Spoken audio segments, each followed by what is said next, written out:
കൊച്ചുകളി എന്തോന്ന് ഇരിക്കണ? ഞാൻ നാരങ്ങ ഒഴിയാണ്. അമ്മ പിന്നെ ഒരു 100 രൂപ തരുമോ അമ്മ? എന്തിന്? എനിക്ക് കുറച്ച് ആവശ്യം ഉണ്ടായിരുന്നു. എന്തേലും ആവശ്യം? എല്ലാം അമ്മയുടെ അടുത്ത് പറയാൻ പറ്റുമോ? എൻ്റെ പൈസ ഒന്നുമില്ല. അമ്മ ഒരു 50 50 ഇല്ല, ഒരു പൈസയും ഇല്ല. പോലും ആ മോള് ചോദിക്കുമ്പോൾ അങ്ങ് എടുത്ത് കൊടുക്കുമല്ലോ. നമ്മൾ 50 രൂപ ചോദിച്ചോളൂ. നിനക്ക് അച്ഛനെ വിളിക്കണോ?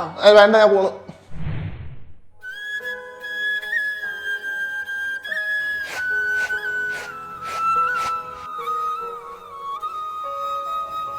എന്ത് പറ്റി? ഒരു വിഷമം? അമ്മയുടെ കയ്യിൽ വല്ല പൈസ വല്ലതും ഉണ്ടോ?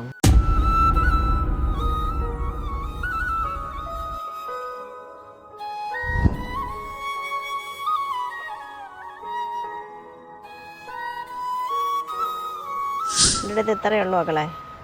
വേണമെങ്കിൽ അച്ഛൻ്റെ കയ്യിൽ നിന്ന് മേടിച്ച് തരാം.